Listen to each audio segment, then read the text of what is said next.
চেতনাকে ছিনতাই করার জন্য যেমনি ভাবে ৭২-এর চেতনা তৈরি করা হয়েছিল, আজ ২০২৪ সালের এই মহান বিজয়কে ছিনতাই করার জন্য পতিত স্বৈরাচারের দোসররা এখন ষড়যন্ত্র অব্যাহত রেখেছে।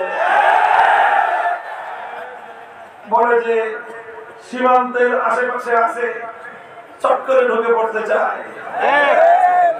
এখানে তার খুনি হাতুড়ি লীগ আর হেলমেট লীগের সন্ত্রাসীদেরকে আবার জড়ো করবার পায়তারা চালাচ্ছে।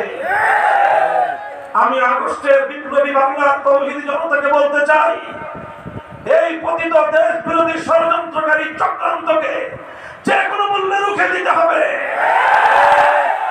প্রত্যেক পাড়ায় পাড়ায়, প্রতিটি এলাকায় এলাকায়, প্রত্যেক থানায় থানায়, উপজেলায় জেলায় জেলায় এই ষড়যন্ত্রকারী পতিত স্বৈরাচারের বিরুদ্ধে প্রতিরোধ মঞ্চ করে রাখতে হবে। আওয়ামী লীগের রাজনীতি যারা করতেন আর ভবিষ্যতেও করবেন কি করবেন না সেটা আপনার বিষয়, কিন্তু আমার তো আপনার জন্য করুণা হয়, আফসোস লাগে।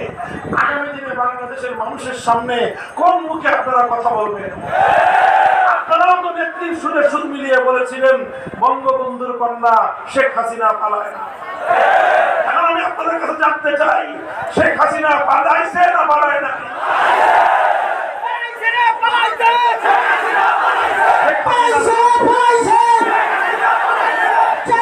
সাহেব তারও পতন হয়েছিল, কিন্তু তিনি পালান নাই, তিনি কারারুদ্ধ হয়েছেন।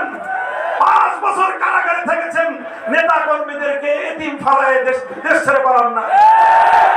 বেগম খালেদা জিয়া মুমূর্ষু অবস্থায় হাসপাতালে শুয়ে মৃত্যুর সঙ্গে পাঞ্জা লড়েছেন, এরপরেও তো নেতা কর্মীদেরকে এতিম বানায় দেশ ছেড়ে পালান না।